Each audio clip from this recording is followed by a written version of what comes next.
आओ अब हम ये समझते हैं कि जक्स्ट्राग्लोमेरुलर अपैरेटस जो किडनी का बिल्ट इन मैकेनिज्म है हमारे फिल्ट्रेशन को कैसे रेगुलेट करती है। अब इसके बारे में हम यहां पे जानने जा रहे हैं जक्स्ट्राग्लोमेरुलर अपैरेटस के बारे में। मैं बताऊंगा आपको अलग से एक क्लास में कि जक्स्ट्राग्लोमेरुलर अपैरेटस किसकी बनी होती है। फिलहाल अभी हम इस मैकेनिज्म पे काम करते हैं और इसको समझने की कोशिश करते हैं। देखो, जब भी हमारे बॉडी में ब्लड वॉल्यूम कम होगा, हमारे बॉडी में अगर ब्लड वॉल्यूम कम होगा, बॉडी फ्लूइड वॉल्यूम कम हो जाएगी, और हमारे बॉडी में अगर सोडियम का लेवल कम है, तो सोचो अगर हमारे बॉडी में बॉडी फ्लूइड कम है तो ऑब्वियसली हमारी किडनी में ब्लड कम जा रही है। और अगर किडनी के बोमन्स कैप्सूल में जो ग्लोमेरुलस है, बंच ऑफ कैपिलरीज है, अगर उसमें ब्लड कम गई तो जीएफआर कम हो जाएगा, आपकी बॉडी होम्योस्टैटिक कंडीशन को मेंटेन नहीं कर पाएगी। तो जब भी हमारे बॉडी में लो ब्लड वॉल्यूम होता है, लो बॉडी फ्लूइड होती है, लो सोडियम होता है, इस चेंज को हमारे बॉडी में जक्स्ट्राग्लोमेरुलर अपैरेटस डिटेक्ट करता है। और जक्स्ट्राग्लोमेरुलर अपैरेटस का जेजी सेल, जैसे हम कहते हैं जक्स्ट्राग्लोमेरुलर सेल, ये क्या सिक्रीट करती हैं? रेनिन की सिक्रीशन करती हैं। ये हमेशा याद रखना, जक्स्ट्राग्लोमेरुलर सेल्स जो जेजी सेल्स होती हैं वो क्या सिक्रीट करेगी बताओ? जब रेनिन की सिक्रीशन करेगी। जेजी सेल से जो रेनिन सिक्रीट होती हैं, इस रेनिन के बारे में हमेशा याद रखना, ये हार्मोन्स भी होता है और ये एंजाइम्स भी होता है। रेनिन का स्पेलिंग बहुत ध्यान से याद रखना, RENIN है, कंफ्यूज नहीं होना है। REIIN अगर ये ऑप्शन में आए तो ये एक पर्टिकुलर एंजाइम होता है जो मिल्क प्रोटीन केसीन को डाइजेस्ट करता है इन्फेंट्स में। तो हमें स्पेलिंग का ध्यान रखना है, RENIN रेनिन की स्पेलिंग होती है। तो जेजी सेल से रेनिन की सिक्रीशन होती है जो हार्मोन्स और एंजाइम्स दोनों की तरह बिहेव करता है। और एक बात याद रखना, रेनिन को एंजियोटेंसिनोजेनेज भी कहते हैं। अब ये करेगा क्या? ये हमारे ब्लड में एंजियोटेंसिनोजेन होती हैं, this is present in our blood, और ये एंजियोटेंसिनोजेन को 1 में कन्वर्ट करती है, एंजियोटेंसिन 1। तो ये पूछेगा आपसे कि रिएक्शन कहां होती है? हमारे ब्लड में होती है। अब ये एंजियोटेंसिन 1 हमारे ब्लड में दोबारा ये रिएक्शन होगा और ये कन्वर्ट होगा एंजियोटेंसिन 2 में। अब बच्चे आपको कंफ्यूज किया जाएगा नीट में, ये वाले स्टेप में रेनिन इन्वॉल्व होती हैं, इस वाले स्टेप में रेनिन इन्वॉल्व नहीं होता। इसमें एक दूसरी एंजाइम इन्वॉल्व होती है, ACE, जिसको एसिटाइल कोलाइन एस्टरेज कहते हैं, जिसकी सिक्रीशन लंग से होती है।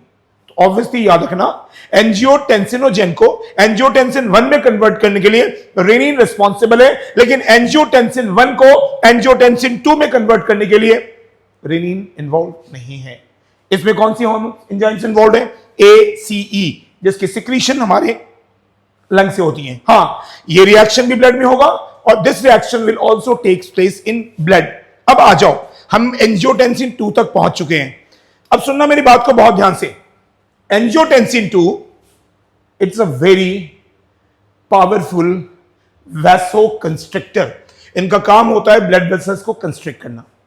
तो एंजियोटेंसिन 2 का 2 फंक्शन है। अब यहां से आप 2 फंक्शन लेके चलेंगे। एंजियोटेंसिन 2, एक तो आपके बोमन्स कैप्सूल में जो कैपिलरीज होती हैं, जो ग्लोमेरुलस होता है, उस पे एक्ट करेगी, उसमें कंस्ट्रक्शन करवा देगी कैपिलरी में। और ऑब्वियसली आप सोचो, अगर आपकी कैपिलरीज में कंस्ट्रक्शन होगी बोमन्स कैप्सूल में, the blood pressure will increase, the filtration will increase, GFR बढ़ जाएगी, ग्लोमेरुलर फिल्ट्रेशन रेट बढ़ जाएगी, और जैसे ही GFR बढ़ेगी मेंटेन हो जाएगी, क्योंकि GFR आपके बॉडी में कम हो गया था। तो ये याद रखना है, एंजियोटेंसिन 2 का एक तो ये काम है, it acts on the capillaries of Bowman's capsule and causes their constriction. It's a very powerful vasoconstrictor. Vasoconstrictor का मतलब जो blood vessels पे act करता है और constriction करवाता है।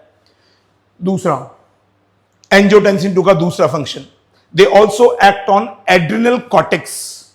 ये adrenal cortex पे भी act करती है, और adrenal cortex से एक mineralocorticoid secrete करवाती हैं जिसे एल्डोस्टेरॉन कहते हैं। और एल्डोस्टेरॉन अब सिक्रीट होने के बाद एड्रेनल कॉर्टेक्स से it will act on the distal part of tubules, यानी ये DCT पे एक्ट करेगी। जो नेफ्रॉन का लास्ट वाला पार्ट है DCT, उस पे एक्ट करेगा। ये आपका एल्डोस्टेरॉन आपके डिस्टल पार्ट ऑफ टिब्यूस यानी डीसीटी पे एक्ट करेगा। और एक बात और याद रखिएगा, जब एल्डोस्टेरॉन डीसीटी पे एक्ट करेगा तो उसका मेन काम है Na+ को रीअब्सॉर्ब करवाना। ये हमेशा याद रखिएगा, ये किसको रीअब्सॉर्ब करवाएगा? Na+ को रीअब्सॉर्ब करवाएगा। समझ में आया? This will help in the reabsorption of Na+ from DCT. अब जैसे ये मान के चलो ये हमारा डीसीटी है, this is a DCT, sodium का रीअब्सॉर्प्शन हुआ। अब ये बाहर की तरफ जो स्पेस है इसे हम कहते हैं इंटरस्टीशियल स्पेस।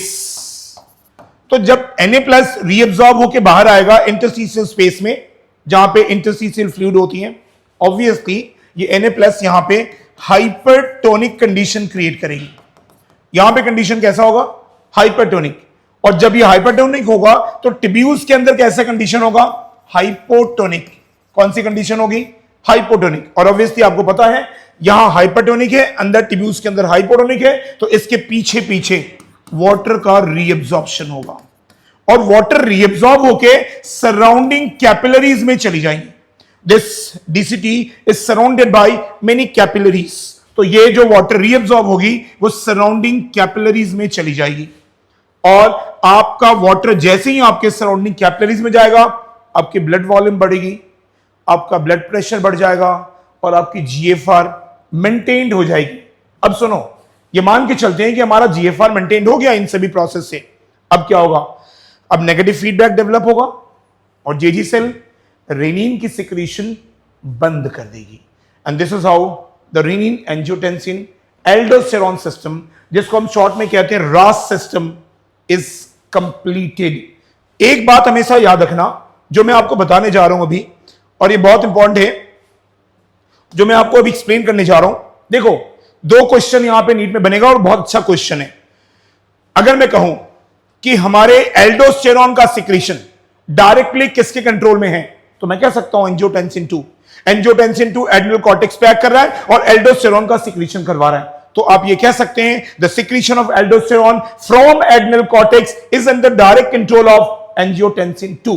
लेकिन अगर मैं एक बात कहूं आपसे जो बहुत ही इंपॉर्टेंट है आपके लिए, और सुनिएगा मेरी बात को बहुत ध्यान से, आपका रेनिन इनडायरेक्टली आपके एल्डोस्टेरॉन का एड्रिनल कॉर्टेक्स से सिक्रीशन करवाता है। अब खुद सोचो, अगर रेनिन नहीं होता तो फिर ये एंजियोटेंसिनोजन एंजियोटेंसिन 1 में कन्वर्ट नहीं होता, फिर ये 2 नहीं बनती, और अगर 2 नहीं बनता तो फिर एंजियोटेंसिन 2 फिर एड्रिनल कॉर्टेक्स पे कैसे काम करता है? तो 2 क्वेश्चन बहुत इंपॉर्टेंट है। अगर पूछा जाए आपसे कि एल्डोस्टेरॉन की सिक्रीशन डायरेक्टली किसके कंट्रोल में है, तो कह देना एंजियोटेंसिन 2। और अगर कहे आपसे कि रेनिन क्या एल्डोस्टेरॉन के सिक्रीशन के लिए रिस्पॉन्सिबल है, तो कहना डायरेक्टली तो नहीं है, इनडायरेक्टली है रिस्पॉन्सिबल। Thank you.